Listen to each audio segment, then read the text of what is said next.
Olá, pessoal. Adriano aqui com vocês novamente. Confesso que estou tendo alguma dificuldade para gravar os vídeos aqui para o YouTube com mais frequência, pois a prioridade, sem sombra de dúvida, nem coloco isso em jogo, é minha esposa e filhos, meu lar. Logo, eles estão em primeiro lugar com relação a qualquer projeto. São dois filhos pequenos e eu fico junto à minha esposa nesta missão de cuidar dos nossos pequenos. Posto isso, gostaria de te convidar a curtir, compartilhar, acionar o sininho da notificação. E você que já está inscrito, deixa aí o seu like, deixe o seu comentário e convide mais amigos para juntos crescermos neste canal, belezinha? Conto com você. Bom, eu desejo falar com vocês aqui sobre o Natal, o verdadeiro Natal de Jesus. Perceba, o verdadeiro Natal de Jesus e não o Natal capitalista. O Natal é uma festa, é uma data festiva celebrada no mundo inteiro. O Natal é o momento em que as pessoas no mundo inteiro celebram o maior acontecimento marcado pelo calendário cristão, a vinda de Jesus Cristo, o nascimento de Jesus Cristo, Filho de Deus, e a vinda de Deus ao mundo. Deus se fez homem, o eterno entrou no tempo, o infinito tornou-se um bebê. Ele, o Rei dos Reis, nasceu numa manjedoura, viveu entre nós, realizou obras maravilhosas e morreu na cruz em nosso favor. Ressuscitou dentre os mortos, voltou para o céu e vai retornar para buscar o seu povo. Natal é sobre Jesus. Você já deve ter ouvido falar disso, mas fica comigo e te trarei maiores esclarecimentos. Mas quem é Jesus na prática? Somos nós, pequenos cristos, de fato? É um questionamento que eu e você devemos fazer. Veremos com a explicação abaixo como isso vai ficar mais claro para você a partir de hoje. Eu gostaria de acentuar algumas verdades sobre o Natal de Jesus, de Jesus Cristo, que ocorreu há mais de 2000 anos atrás. Desculpa a redundância, há mais de 2000 anos é óbvio que é atrás. Interessante que ainda hoje se tem a mesma reação na época de Jesus Cristo, quando Jesus nasceu, conforme o Evangelho de Jesus segundo Mateus, lá no capítulo 2, que eu te convido a ler também. Nós tiramos três atitudes distintas com respeito a esse grande acontecimento, planejado pela eternidade e acompanhado pela história. A primeira situação que aconteceu foi a hostilidade do rei Herodes, que ao receber os magos que vieram do Oriente, sabendo que havia de nascer o rei dos judeus, Herodes entrou em pânico. É só você ler lá o capítulo. Herodes, tomado de curiosidade, começa a investigar para saber exatamente onde o Messias, o rei dos judeus, havia de nascer. Olha só. Herodes, com astúcia, tenta convencer os magos, queridos, para verificar com exatidão o local de nascimento de Jesus, com o dolo de, sabendo exatamente, eliminar o recém-nascido, o nosso Salvador, antes do tempo determinado por Deus. Porque ele tinha medo, Herodes tinha medo que alguém tomasse o seu lugar, sendo ele enganado pelos magos, após perceberem sua verdadeira intenção, obviamente, pós-revelação. Tomado de fúria, Herodes mandou matar as crianças de Belém de 2 anos para baixo. Que crueldade. A história desse homem é só de crueldade. Muitas pessoas ainda hoje, preste atenção nisto, olham para Jesus com esse sentimento de hostilidade, rejeitam a Jesus, odeiam a Jesus, justificam seu ódio por Jesus por causa de outras pessoas que se dizem cristãos, que não vivem como pequenos cristos, isso é verdade, e desprezam Jesus justificando-o assim. Mundo afora, Jesus hoje é alguém hostilizado, rejeitado e perseguido, porque acreditam que foi o Senhor Jesus que fundou o cristianismo. O cristianismo é uma ideologia humana. Porém, aqueles que assim fazem, sendo mortais, um dia têm o seu fim. Diz a Bíblia que Herodes morreu. E morrerão todos aqueles que resistirem, gente, a Jesus Cristo, o que não tem a ver, tá, com o cristianismo. Rejeitaram a Jesus ou perseguiram a Jesus. Eu espero que você que assistirá este vídeo aqui ou está assistindo neste momento comigo, não tenha essa atitude de desprezo ou de resistência ao verdadeiro Cristo Jesus. E quando falo Jesus, não digo da religião, como já citei acima, da igreja, de líderes mal intencionados com a fé alheia, da ideologia humana, como disse acima, chamada cristianismo. Eu falo do próprio Jesus e Salvador, que nada tem a ver com o que em seu nome fizeram e continuam fazendo até os dias de hoje. Mas no texto citado acima, temos outro grupo que são os principais sacerdotes e escribas. Curioso agora, hein?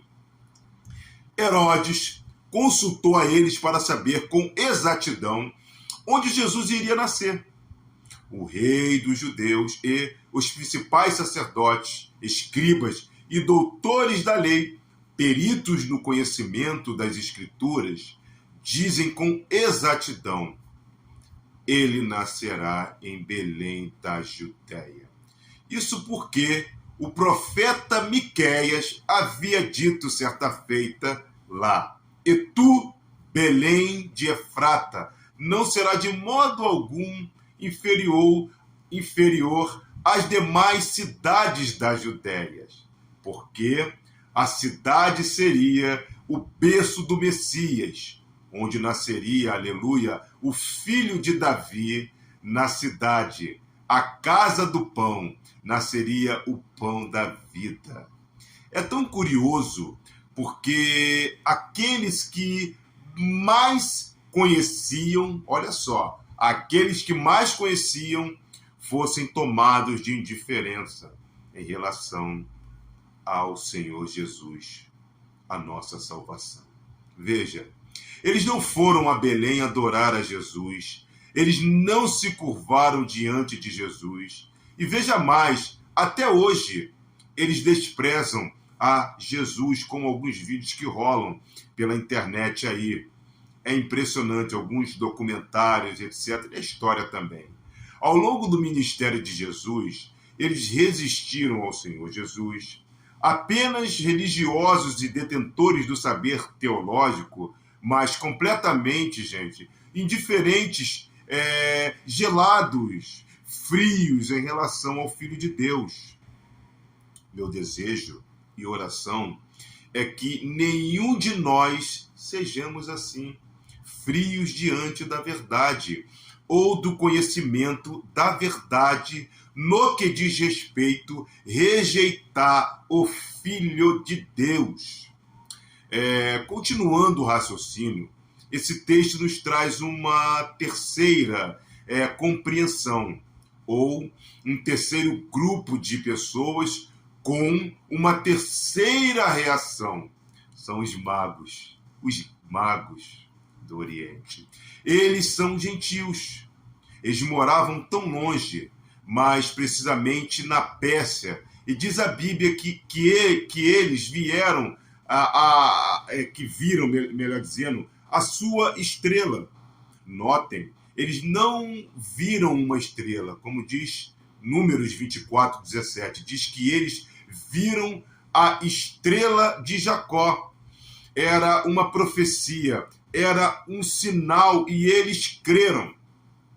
E mesmo com essa limitação de revelação, apenas uma estrela a sua estrela. Eles saíram lá do Oriente, percorrendo talvez mais de 1.000 quilômetros por desertos, por vales, montanhas, por lugares cheios de perigo, né? Eles viram até onde, tá? Vieram até Belém. Notem, a estrela nos guiou do Oriente a Jerusalém. Eles viram a sua estrela lá no Oriente, sabendo que a profecia bíblica mostrava que o Filho de Deus haveria de nascer naquele lugar.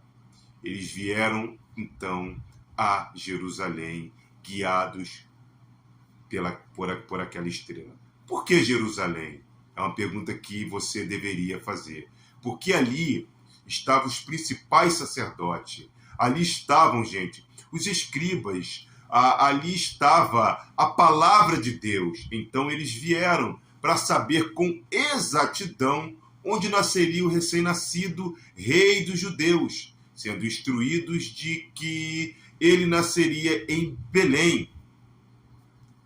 Preste atenção. Agora, diz a Escritura que a estrela os guia de Jerusalém até Belém.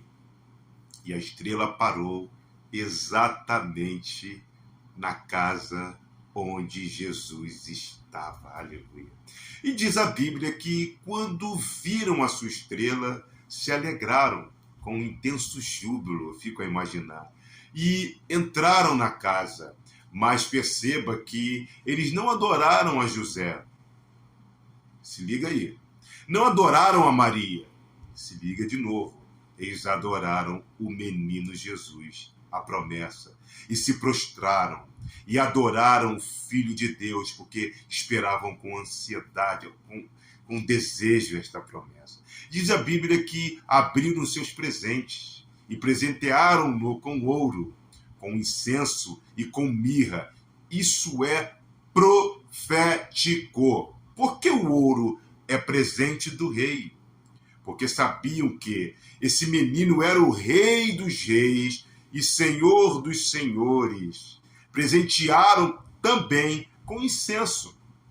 E por que com incenso? Porque sabiam que esse menino era o grande sumo sacerdote na tradição judaica.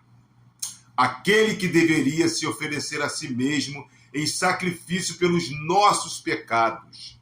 Mas ofereceram ele também mirra. Mirra é o produto usado para o corpo daquele que acabara, melhor dizendo, de morrer, preparando para a morte. E eles entendiam que o menino estava destinado a morrer pelos nossos pecados, pelo meu e pelo seu. Os magos reconhecem a Jesus como Filho de Deus. Você consegue reconhecer também como o Salvador do mundo? Você consegue reconhecer? Então, por que ainda você não recebeu em sua vida? Como aquele que veio para dar a sua vida em resgate do seu povo. E diz a Bíblia que advertiram quem? Os magos, por orientação divina, eles retornaram à sua terra por outro caminho. Sabe por quê? Porque todos aqueles que têm um encontro real com o Senhor Jesus Cristo, nunca mais retornaram pelo mesmo caminho. O Senhor muda a vida dele, ou deste, ou daquele, a minha ou a sua. O Senhor muda a história de todos nós. É a novidade de vida, é a vida nova. O Senhor muda o destino daqueles que estão determinados para a perdição. A minha oração é que, diante do Natal que chegou, o Natal de Cristo, possamos reconhecer que Jesus Cristo é o Rei dos Reis, é o Senhor dos Senhores, é o grande sumo sacerdote, é o profeta que veio para dar a sua vida em resgate do seu povo. Que, a partir deste vídeo, você reconheça a Jesus Cristo e se prostre diante dele. você o adore como Senhor e Salvador da vida. Você tome um caminho conforme as pisaduras de Cristo Jesus, como ele disse, eu sou o caminho, a verdade e a vida. Porque este é o caminho apontado por Deus. A nova vida, uma nova história, um novo destino para que possamos também reinar com Deus no novo céu e numa nova terra. Que Deus abençoe seu coração, sua vida e lar. Que Deus abençoe que o Natal de Jesus seja o momento de reflexão neste sentido da qual estou dizendo aqui pelo Espírito. Pois não há Natal sem Jesus. Jesus é o princípio, o primado. Que Deus abençoe sua família e que você tenha um Natal, um momento maravilhoso nesses dias. Muito obrigado por sua presença. Peço novamente que você possa curtir, compartilhar. Quem não é inscrito, possa acionar o sininho da notificação. Deixar o seu comentário, porque ajuda o YouTube a entender que esse canal tem alguma relevância. Volto a dizer que não estou conseguindo gravar muitos vídeos, porque a prioridade é a minha família. Então, atenção para os filhos. Tenho um filho de 1 ano, uma filha de 8 anos, uma esposa que já rala muito dentro de casa. Eu não posso deixar a responsabilidade sair, chegando e ir deitar. Então, fico junto com ela ali, tentando exercer essa coisa, vamos dizer assim, essa coisa, né, de ser cristão a partir da minha casa, porque ser cristão na rua, dentro da igreja, é muito fácil. Então, ser cristão é começar dentro da sua casa, onde ninguém está te vendo, onde seus filhos estão vendo como você trata a sua esposa e como você os trata também. Então, eu acho que é por aí. Deus te abençoe. Muito obrigado por você estar aqui comigo até este momento. E até a próxima. E um Feliz Natal. E até já.